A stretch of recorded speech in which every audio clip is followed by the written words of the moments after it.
তুমি মরে গেলেও পৃথিবীতে আলো ফুটবে, রোদ উঠবে, বৃষ্টি হবে, কিন্তু তুমি নষ্ট হয়ে গেলে। হ্যাঁ, মানুষ বড় স্বার্থপর। আমার একটা ওয়াজ আছে, দুনিয়া বড় স্বার্থপর, বড় স্বার্থপর।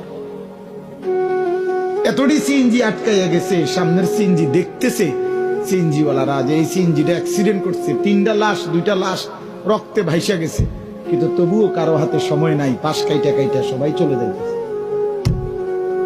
হ্যাঁ, কেউ থেমে যায় না।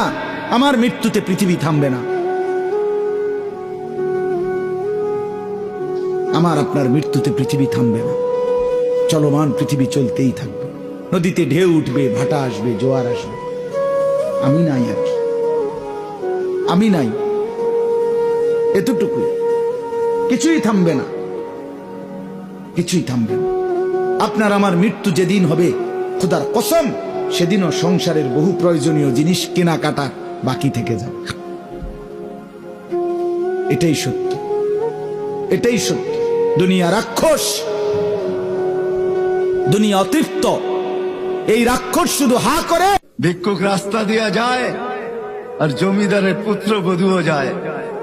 একজন সামনের থেকে আসতেছে, একজন সামনের দিকে যাইতেছে। দুইজনের ক্রসিং এর সময় ভিক্ষুকের গায়ের কাদা জমিদারের পুত্রবধূর গায়ে লেগে গেছে। সে দুনিয়া আন্ধার করে ফেলছে, স্বামীকে টাইকা নিয়ে আসছে, বলছে ভিক্ষুক আমার কাপড় নষ্ট করে দিছে। সে শুধু ভিক্ষুক ছিল না, বৃদ্ধ ছিল। বৃদ্ধ ছিল না শুধু, জীর্ণ ছিল, শীর্ণ ছিল।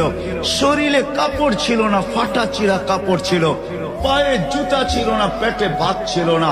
জমিদারের পুত্র সইতে পারে নাই, যৌবনী শক্তি সয় তো সয় কি কইরা। তার স্ত্রীর গায়ে ভিক্ষুকের কাদা, বস সমগ্র শক্তিকে হাতে জমা করা, একত্র করে বৃদ্ধের গালে বসায়। বৃদ্ধ কিচ্ছু বলে নাই, শুধু উপরের দিকে তাকায় 2-3টা শব্দ উচ্চারণ করছেন।